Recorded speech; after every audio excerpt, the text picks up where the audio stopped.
Coach, before this game, you told me you were going to enjoy it a heck of a lot more when it was all over and said and done. Yeah. How you feeling right now? Well, it's going to be a happy Easter. That's what it's going to be. That was a hell of a win. You have a great second quarter, come into halftime feeling good about yourselves. In that third quarter, I remember I called a timeout and I said, fellas, we're not competing. We're not moving, we're walking it up, we're standing around, and we're giving in. And that was my message, man, fight. No matter what happens, just keep on fighting. And we did that in the fourth quarter. Jamal's play at the end of regulation, to have the courage to step up and make 3 big free throws. It was a hell of a win for us. Obviously, every win right now is huge, but the last 2 games and the fashion that we've won has really been incredible, and I think it speaks to our growth as a team. We talk about high-pressure moments a lot, but what Jamal did out there, have you seen anything like that before from such a young player? Well, he's done it before. I mean, let's be honest. I know this is only a second-year player, but I'm almost coming to expect that from him. He's never afraid of the moment. He wants the ball in his hands, and there was not a doubt in my mind when he went to the foul line that he was not going to make those 3 free throws, and I mean that sincerely. I have great confidence in that young man. You had a lot of players step up, obviously Nicole and Paul, but also Trey, Torrey, Craig. What did you see from those guys tonight? Yeah, I thought Trey Lyles, it was 9 points, 9 rebounds, gets to the foul line 10 times. Torrey Craig, man, what about the 3-point shot Torrey Craig hits? I mean, he's not another young guy that's not supposed to be here. He's in Australia last year. He's helping us win games that matter. I couldn't be happier and prouder of him. But when you win a game like that, everybody contributes. Obviously, Jamal, Paul, and Nicola lifted the heavy lifting with the scoring, but the defense, the rebounding, the playmaking. Will Barton gets 10 rebounds. Everybody contributed. So it's a heck of a win for us, and guess what? We got to do it again in a couple nights against Indiana. And what was going through your head there with Malik obviously missing the first 2, but made the second 2 that he got down to the line, and then he got that big defensive stop? I just went in there, and before I said anything to the team, I went over and gave him a hug. I said, great job. And he was down on himself. So what the hell are you down? You helped us win a game. You're only as good as your last free throws. So, yeah, he missed a couple, but he also had the courage to step up and make really important free throws. So I'm happy for Malik. It's not an easy situation to be put in. You're on the bench the whole game. You're being put out there for defense. The ball finds you. Now you have to step up and make a play. And he did. So great experience for Malik Beasley. Coach, the mood in the locker room right now? We still believe. Again, I said it after OKC. A lot of people in this circle have given up on us. They say all these things about us. That's okay. All that matters is the 15 guys in that locker room. They believe. We as a coaching staff believe. And we're going to approach these last 5 games with the belief that we're a playoff team. And we're going to have to make a great effort again on Wednesday against Indiana. With everything that's at stake, what's just going through your head when Jamal steps to the line there late? All I'm saying is what an amazing play. Everybody's going to talk about the free throws, but the steal. Right. I mean, to make those free throws matter. Obviously, it was a situation where we were going steal foul. If they get the ball in bounds, the game is over. It reminds me of the game we had against Dallas a couple of years ago where Dallas gets in the game over, but we get a steal, a layup, and we force overtime. We win in overtime. So great discipline end of the game to switch up, get that turnover, and then have the courage to shoot the pull-up 3 that I thought was going in. But then he gets the foul and he makes the free throws. I thought Paul Millsap passed to Nikola Jokic end of regulation. I thought that was going in. Those guys executed really well off the board, out of a timeout, and we got the shot that we wanted and didn't go in. But a hell of a win when you're down 18 in the second half, to have the courage to come back and get a very important win. Couldn't be prouder once again. Yeah, just with the crazy. Go ahead. I was going to say just the crazy swings back and forth. Like, I know this is fresh, but was this one of the wilder games that you've been a part of as a coach? You know what was so weird about it, Gina, is that you look at the scores. It was a double-figure difference in each quarter. Yeah. I mean, in the second quarter, it's a 41-20, 38-60, so it's up and down. I would prefer not to have such a roller coaster. Prefer a little bit more consistency, obviously, but all that matters, end of the day, we finally decided to compete and stop just kind of feeling sorry for ourselves. And when we did that, obviously the game changed, and everybody contributed to that change. So it's an important win for us once again. I think Torrey grabbed 4 offensive rebounds in the big one in overtime. Could every team just use the Torrey Craig guy who's doing dirty work for you?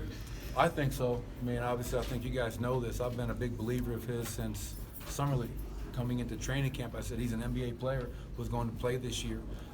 So a guy that can guard multiple positions, a guy that can rebound, and a guy, a lot of times in that position, a lot of times he's not an offensive threat. You're playing 4-on-5, if you will. Torrey's not that guy. His below-the-break 3-point shot in the corner has been outstanding as of late.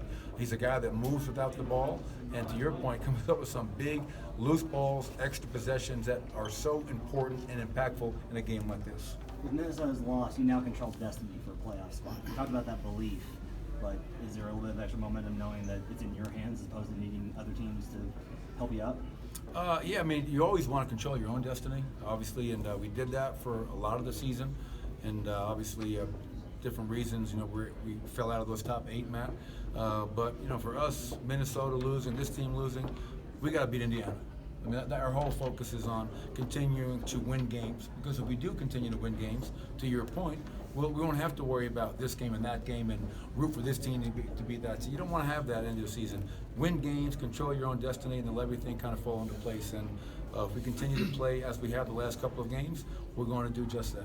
There's been a lot of talk about Nikola being more aggressive. What did you see from him in that second half, really trying to take that burden on of carrying that scoring load and doing what he can to keep this game close? Yeah, you know, what's really funny about that, TJ, is that I got him out around the 7-minute mark in the second quarter. He was playing well, but I knew I couldn't run him the whole quarter. So the group that was in there while he was out played so well. And I was like, I got to get Nikola back. He's our best player. He's playing well, but Trey was playing well. And that group that was in there kind of built that lead. So I think I probably took him out of rhythm a little bit because of that. But yeah, right away, I knew it. Let's go right back to Nikola. From my standpoint, the ball has to try to find Nikola's hands almost every possession. Not to score, but to let him touch it, let him make plays, and let him facilitate. Because when he does that, we're a much better team. And obviously tonight he goes out, gets 35, 13, and 5 with 3 blocks. Is that a career high for Nikola, 3 blocks? Probably. So that's a hell of a line for him. But and even Paul Millsap, I think you're seeing 26 and 13. To win this game without Gary and Wilson is really impressive. We knew guys would have to step up, and they did. Jamal, Paul, Nikola, and everybody else as well. Yeah, with the production from Nikola and Paul, I mean, this is 2 games in a row. They've really both had outstanding games. Is this kind of what you envisioned for the whole season? And then obviously that got derailed so early. Yeah, we had a 44-game derailment, if you will. And prior to the injury in LA, when Paul hurt his wrist, I think because we all remember early in the season, they were trying to find a rhythm. It wasn't smooth to begin the season.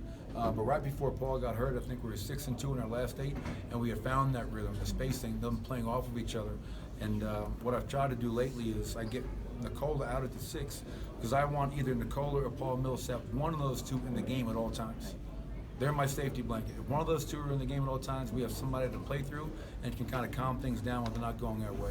You got some strong minutes from Juancho tonight. Yeah. Thoughts on him impacting? Yeah, great question. I'm glad you brought that up. I thought Juancho was terrific on both ends. I mean, it's it's been a tough year for Juancho. Didn't play a whole lot, but he goes out, he hits a couple of threes, and I thought his activity, his length, and just his motor. I mean, Juancho plays hard. One thing you know about Juancho, if he gives a chance, you give him a chance to play, he's going to give it his all, 100%. And I thought he had a really positive impact on the game tonight. So proud of him.